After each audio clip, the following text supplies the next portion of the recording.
We mentioned in a previous video that we have spent thousands of dollars on camera equipment, and we've showed you what we actually use today and what we started with.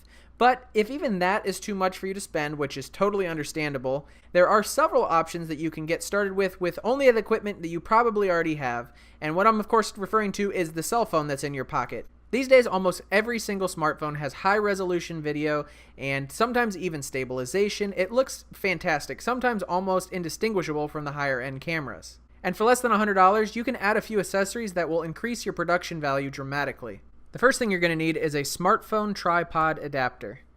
And these are just little things that kind of hug your smartphone and put a 1/4 inch by 20 standard tripod thread on the bottom of it.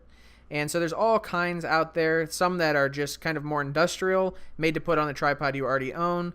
This one is a great one, has a handle built in that you can kind of use as a selfie stick, and also opens up into a small mini tripod for setting on a table or a desk. I highly recommend the GorillaPod or Joby tripods, like the mini tripods. This one actually comes with the adapter to hold your cell phone. And what's nice about these is they wrap around anything and they can kind of just stick to things.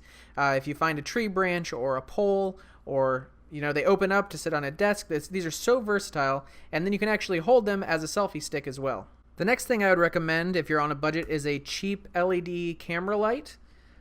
These can be as expensive as many thousands of dollars, or they can be as inexpensive as 50 or 60. Here's one for $35 that has great reviews.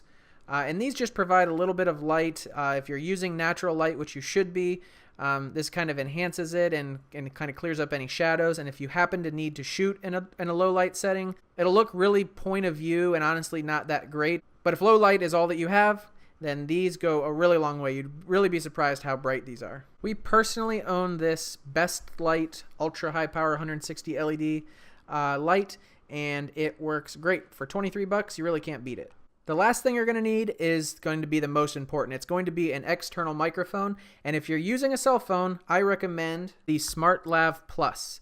And this is an $80 item, so it's a bit of an investment, but it's a lapel mic that you plug into your cell phone, and it's made by the same company that makes the high-end microphones that are used in movie and TV sets. So it's a really high-quality item. I personally own this and absolutely love it. If I'm forced to film on a cell phone, this is the only way that I'll do it. I will not use the internal microphone of a cell phone just because, as you'll learn in the next video, quality audio is more important than quality video. And if you want to hear what this actually sounds like, we did a voiceover for a video for when we were traveling in New York City. So if you just search Mike and Lauren New York City, hopefully it pops up here. It's this one, 3 unusual New York City attractions, not in guidebooks. New York City, home to some of the finest parks, architecture, and artists in the world. We used to live above this shoe shine and laundromat. This trip, we're staying in Chinatown, which I don't recommend unless you like the smell of fish and squid billowing into your apartment at all hours of the day.